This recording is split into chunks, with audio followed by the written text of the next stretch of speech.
ஓம் நம சிவாய வாழ்க. திரு அண்ணாமலையாரை போற்றி. ஓம் குரு வாழ்க. வணக்கம். ஆஸ்ட்ரோ லைஃப் டிவி அன்பர்கள் அனைவருக்கும் இந்த சிவடியன் சிவகுருஜி சிவராஜனின் அன்பு கலந்த வணக்கங்கள். நம்ம வரிசையாக மாத பலன்களில் இன்றைக்கி நம்ம வீடியோவில் மார்கழி மாத பலன்கள் பற்றி பார்க்க போகிறோம். ஒவ்வொரு ராசிக்குமே அருமையான ஒரு சிறப்பான பலனை செய்ய இருக்குது. அதை பற்றி வாங்க பார்ப்போம். அந்த வகையில் நம்ம பார்க்கக்கூடிய ராசி பார்த்திங்கன்னா சிம்ம ராசி. இந்த சிம்ம ராசி என்பவர்களுக்கு இந்த மார்கழி மாதம் மிகச்சிறந்த பலனை செய்ய இருக்குது. அது மாதிரி இந்த மார்கழி மாதம்னா என்ன பண்ண சில சிறப்புகள் இருக்குது. இந்த மாதம் தான் பார்த்திங்கன்னா தேவர்கள் கண் விழிக்கும் நேரம் சொல்லுவோம். ஏன்னா நமக்கு ஒரு நாளுங்கிறது அவங்களுக்கு ஒரு வருட காலம். அந்த ஒரு வருட காலத்தில் அந்த 4 மணிங்கிறது பார்த்திங்கன்னா இந்த மார்கழி மாதம். அப்போ அதிகாலை துயில் எழுவக்கூடிய நேரம் தான் இந்த மார்கழி மாதம். அதனால் இந்த முன்னோர்கள் சொல்லியிருக்காங்க, இந்த மார்கழி மாதத்தில் அதிகாலை பொழுது எழுந்து நீராடி இறை வழிபாடு செய்யுங்க அல்லது வாக்கியாச்சு போங்க சொல்லுவாங்க. ஏன்னா அந்த நேரத்தில் நம்ம அவர் தூங்கி அந்த கண் விழிக்கும் நேரத்தில் நம்ம இறை வழிபாடு செய்யும் பொழுது அந்த நம்ம சொல்லக்கூடிய ஒவ்வொரு மந்திரத்துக்கும் பவர் அதிகம். சொன்ன உடனே அவங்க பார்ப்பாங்க. நம்ம எந்த தெய்வத்தை குறித்து வணங்குறோமோ அந்த தெய்வத்துக்கு கொண்டு போய் சேர்த்துருவாங்க. அப்போ அவங்களுடைய நேரடியான ஒரு பார்வை நமக்கு கிடைக்கும்.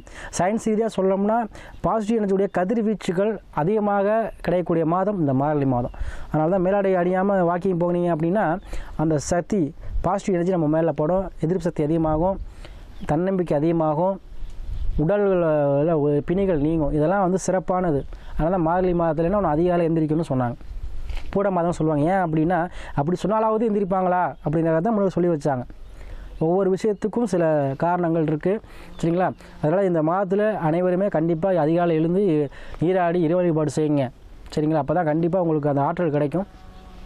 அதுபோல் இந்த மார்கழி மாதம் பார்த்திங்கன்னா மிகச்சிறந்த ஒரு மாதம் எல்லா ராசிக்குமே. ஏன்னா அனைத்து கிரகமும் வக்ரகதி ஆகுது. முக்கியமாக குரு வக்ரகதி ஆகிறார்.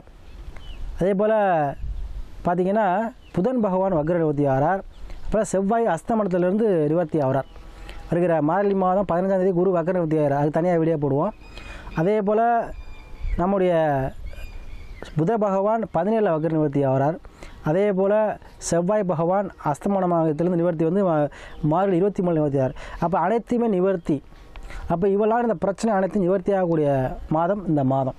இந்த சிம்மராசி என்பவர்கள் எப்பவுமே ஒரு சிங்க கர்ஜனை கொண்டவங்க, எதுலேயுமே தன்னம்பிக்கையோடு செயல்படக்கூடியவங்க, தொலைநோக்கு பார்வை கொண்டவங்க, எதுலேயும் ராஜாவாக இருக்கணும்னு நினைக்கக்கூடியவங்க, அனைத்திலுமே நாம் தான் அப்படி ஒரு முன்னிலைப்படுத்தி கூடியவங்க. அவங்களாம் செயல்பட்டாங்கன்னா அனைத்தையுமே வெற்றியாக முடிப்பாங்க. யாரும் ஒரு ஃபோர்ஸால் அவங்க செய்ய மாட்டாங்க. யார் ஃபோர்ஸ் மேலே அந்த விஷயம் செய்யவே மாட்டாங்க. அதே போல் அவங்களுக்கு பிடிக்கலாம் விலகிறதுக்கு தயங்க மாட்டாங்க.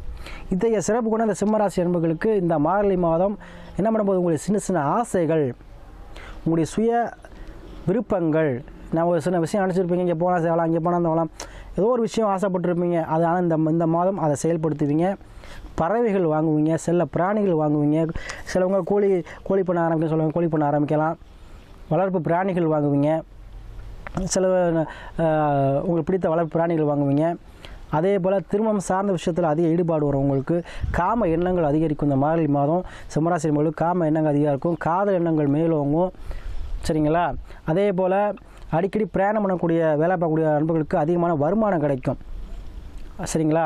அதேபோல் டிரைவருக்கு நல்ல ஒரு மகத்தான ஒரு மாதமாக இருக்கும். அதிகமாக பணம் வரவாக இருக்கும். சில டிரைவர்களுக்கு இன்க்ரிமெண்ட்டு, பதவி உயர்வு, இந்த மாதிரி ஒரு விஷயங்கள் நடக்கும். இந்த சிம்மராசி என்பவர்கள் யாராக இருந்தாலும் சரி. அரசியல்வாதிகளுக்கு நல்ல ஒரு பொது மகஜன தொடர்பு ஏற்படும். 7 சனி இருக்கிறார். அப்போ அரசியல்வாதி சிம்மராசி யாராக இருந்தால் அரசியல்வாதிகளுக்கு கண்டிப்பாக மக்கள் சக்தியாக மாறக்கூடிய தன்மையை கொடுக்கும். அரசியலில் பெரிய போஸ்டிங், அதாவது இப்போ கிளேச்சலாக இருந்தால் ஒரு தலைவர், இந்த மாதிரி அரசியல்வாதிகள் முன்னேறக்கூடிய தன்மையை கொடுக்கும். அரசியலை ஜெயக்கூடிய தன்மையை கொடுக்கும். அதே போல் சுக்கிரன் ஆட்சி பெறும்பொழுது கண்டிப்பாக பெண்கள் மீது அதிக ஈடுபாடு வரும் உங்களுக்கு. அதே போல் அனைத்து விஷயத்தையுமே பூர்த்தி செய்யக்கூடிய அளவுக்கு பெண்களுடைய ஆதரவு கிடைக்கும், சரிங்களா? ஆண்களாக இருந்தால் பெண்கள் ஆதரவு கிடைக்கும், பெண்களாக இருந்தால் ஆண்கள் ஆதரவு கிடைக்கும். அவங்க உங்களுக்கு சுய தொழிலோ ஒரு தொழில் தொடங்குறதோ ஒரு பிஸ்னஸ் பண்ணுறதோ அந்த வாய்ப்பை பெற்று தரும். அதே போல் 7 சனி ஆட்சியாக உங்கள் கடத்தரக்காரன் சனி. அப்போ திருமணம் சார்ந்த விஷயம் கண்டிப்பாக உங்களுக்கு இவ்வளோ தடையாக இருந்தது. கண்டிப்பாக ஏன்னா குரு வக்கரமாக இருந்தார். அப்போ கண்டிப்பாக தடையாக இருந்திருக்கும். இந்த மாதத்தில் உங்களுக்கு அந்த வரன்கள் வர ஆரம்பிச்சிடும். தை மாதத்தில் திருமணம் சார்ந்த விஷயங்கள் முடிஞ்சிடும். அதே போல் உங்களுக்கு என்ன நாளில் செவ்வாய் அஸ்தமனமாக இருந்தனால மண்மனை சார்ந்த பிரச்சனை வந்திருக்கும், கோர்ட்டு கேஸ் பிரச்சனை வந்திருக்கும். அதே போல் பத்திரப்பதிவு போடுறதுல பிரச்சனை வந்திருக்கும். கண்டிப்பாக இந்த மாதத்தில் நீங்கள் பத்திரப்பதிவு போடுவீங்க, மண்மனை சார்ந்த பிரச்சனை தீரும்.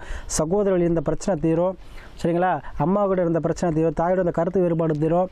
குடும்பத்தில் இருந்த கசப்பான ஒரு சில உறவுகள் மூலமாக வந்து அந்த பிரச்சனை தீரும், உறவினர் சேர்க்கை ஏற்படும். சரிங்களா? ஏன்னா ஒரு கிரகங்கள் வக்கரவதியான 10 நாள் வேலை செய்ய ஆரம்பிச்சோன்னா அப்போ மாறி தொடங்கையிலே உடல் உபாதைகள் இருந்தவங்க யாராக இருந்தாலும் சரி, உடல் பிணி நின்றலாம் வைத்தியம் யாராலும் சரி, அவங்க உடல் உபாதைகள் பிணிகள் தீரக்கூடிய மாதமாக அந்த மாதம் இருக்குது. அதில் குலதெய்வ அருள் அவங்களுக்கு கிடைக்கும். ராசிநாதன் 5ல் இருக்கார்.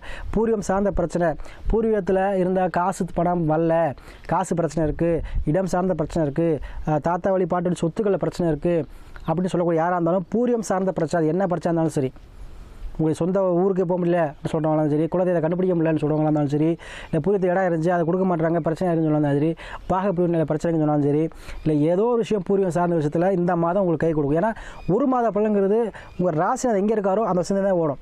அது சக்ஸஸ் ஆகாமல் ஆகாது, அவ்வளோதான். அது அப்போ சக்ஸஸ் ஆக போகுது. அப்போ பூர்வீகம் சார்ந்த சிந்தனை உள்ளவங்க இந்த மாதம் சிம்மராசி யாராக இருந்தாலும் அவங்களுக்கு இந்த விஷயங்கள் நடக்கும். அதே போல் உங்களுக்கு பார்த்தீங்கன்னா 8ல் ராகு, அப்போ கண்டிப்பாக 3 அஷ்டம் 3ல் வரக்கூடிய மாதமாக அந்த மாதம் இருக்கும். கண்டிப்பாக லாட்ரி எடுக்கலாம். கண்டிப்பாக உங்களுக்கு சுக்கிரன் ஆட்சியாக இருக்கிறார், ராகு 8ல் இருக்கிறார். கண்டிப்பாக உங்களுக்கு அந்த ஆயுள் சார்ந்த பயம் யாரெல்லாம் இருக்கோ அவங்களுக்குலாம் அந்த ஆயுள் சார்ந்த பயம் வந்து தீரும். அதே போல் திடீர் லாபம், 3 அஷ்டம் திடீர் பணர்வு கண்டிப்பாக அந்த மாதம் கிடைக்கும்.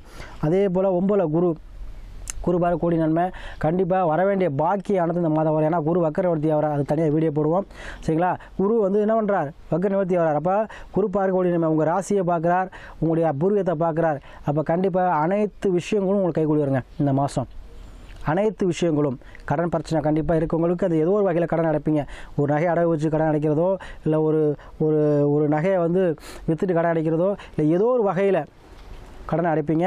அதுக்கப்புறம் உங்களுக்கு அந்த நகையை திருப்பக்கூடிய சூழ்நிலையை உருவாக்கி கொடுக்கும். சரிங்களா?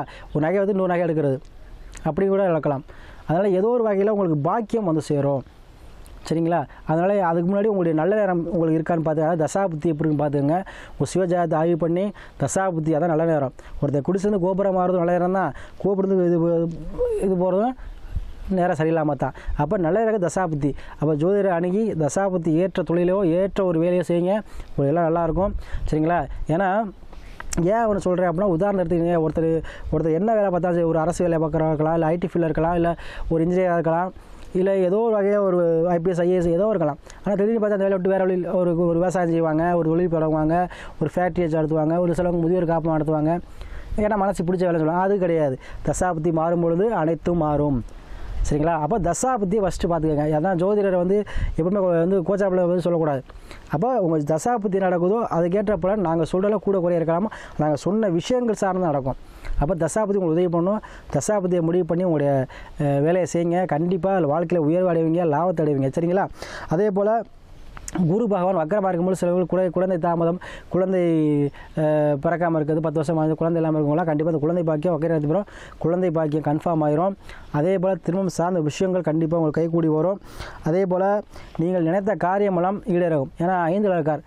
அப்போ ஆழ்மன எண்ணங்கள், உங்களுடைய ஆழ்மன எண்ணங்கள் வந்து உங்களுக்கு கண்டிப்பாக வந்து என்ன வேணும், தெளிவாயிரும். அதே போல் உழைக்காத வருமானம் யார் யார் பார்க்குறீங்களோ, அதான் கமிஷன் தொழில், அதுவும் ரியல் எஸ்டேட், பெரும்பாலும் சிம்மராசி ரியல் எஸ்டேட் தொழில் பண்ணுவீங்க. அவங்களுக்கெல்லாம் கண்டிப்பாக இந்த மாதம் சூப்பராக இருக்கும். வாய் வச்சு பிழைக்கக்கூடியவங்க அனைவருக்கும் நல்லா இருக்கும்.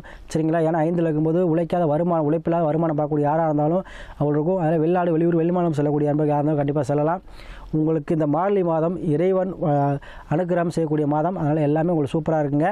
அதே போல் நம்ம கூட இன்றைக்கி செய்யக்கூடிய வீடியோ போட தளம் பார்த்திங்கன்னா, நம்ம 63 நாயன்மாரில் குறும்ப நாயன்மார் சொல்லக்கூடிய தளம் தான் போடுறோம். மத்திய அரசு கட்டுப்பாட்டில் இருக்குது. இங்கே கேன்சர், கட்டி ப்ராப்ளம் உள்ளவங்க, தீராத நோய் உள்ளவங்க வந்தீங்கன்னா சுனைமலை தீர்த்தம் இருக்குது, எடுத்து கொடுத்தா சரியாயிரும். நீங்கள் புதுக்கோட்டை வந்தீங்கன்னா சேந்தமலை அருகில் இருக்குது. கண்டிப்பாக வந்தீங்கன்னா அவசியம் வழிபாடு செஞ்சு போங்க. நாயன்மார் ஆறில் பெற்று செல்லுங்கள். சரிங்களா? அதில் கண்டிப்பாக இந்த மார்கழி மாதம் சிம்மராசி என்பவர்களுக்கு நிவர்த்தியான மாதம், அனைத்து பிரச்சனையும் விடுபடிய மாதமாக இந்த மாதம் அமையும்.